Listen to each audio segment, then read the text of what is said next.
Hi guys, my name is Chris. Today I'm going to share with you 4 tips on how you can photograph your children during this lockdown with nothing but a flash.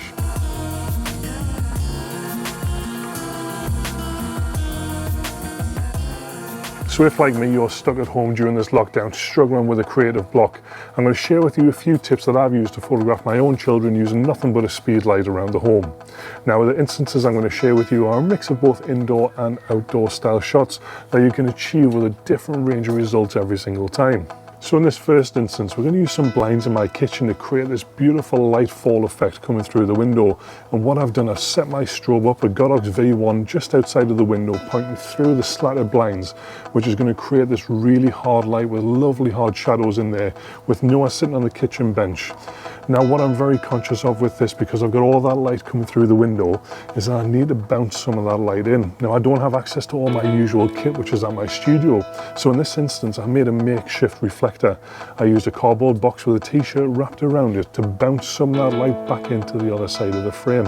I shot this in 2 different formats using both high-speed sync and standard sync speeds. In standard sync, I shot with an aperture of 6.3 and a shutter speed of 1/200th of a second and ISO 100. In high-speed sync, I shot it at 1.8 at 2,000th of a second.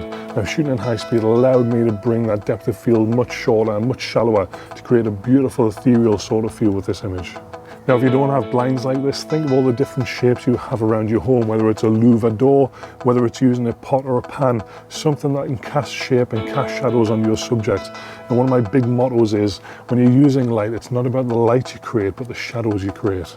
Now, in this next set, I'm going to show you how to create a beautiful golden hour sunlight using just a speed light and a couple of CTO gels. Now, you can pick cheap gels up at Amazon for next to nothing for your speed light. Now, I'm talking £2 or £3, very cheap. So what I've done in this instance is expose for the ambient light so that Noah's face is perfectly exposed in the front, and then I've added that CTO gel in the back with the flash high up, mimicking a golden hour sun, and that's casting this beautiful orange tone across the image.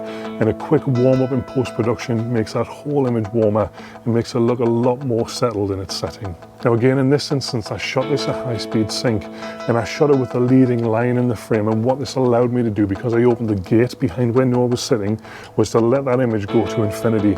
So we got this beautiful blur in the background, and that sun coming into the frame allowed for a perfect tone of that image. Now, in this next shot, we're going to create a dappled light effect using a tree in my garden.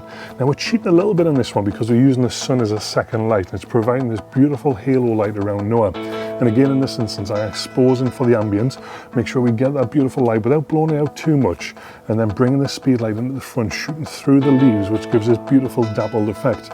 Now, because the wind's blowing a slight bit in the garden, we get a different feel for every frame we shoot. So it's one of those techniques where you can get so many different shots without having to change anything in the frame. Now, again, think about the different shapes and texture you have, whether it's slats of a gate, whether it is using a netting or something else to shoot through that can create and cast shadows on your subject. And especially when you can use the sun as a free second light, it's an extra bonus for your frame.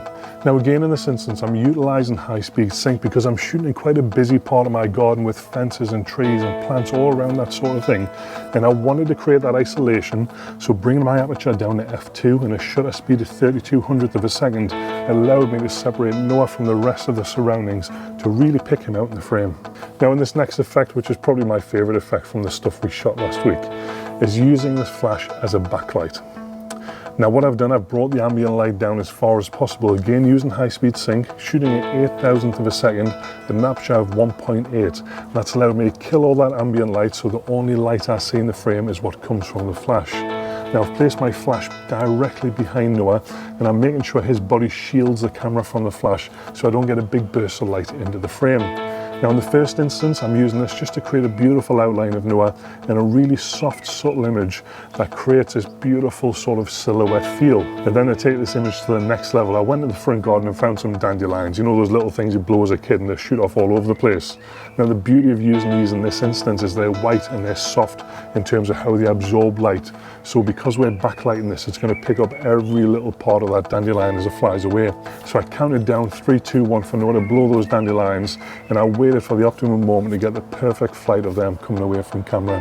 And a little bit of post-production to turn this into mono really set this image off. Now you can see more examples of this type of work over on my Instagram, where I post daily tutorials on how to use flash and how to use off-camera flash to create beautiful portraits and product work. Now I've already seen a lot of examples of people replicating these images, but what would be great is to see even more. So if you use the hashtag isophoto, and make sure you're tagging the photography show, but also tagging 3 of your friends who are photographers and challenge them to see what they can create in these sort of instances.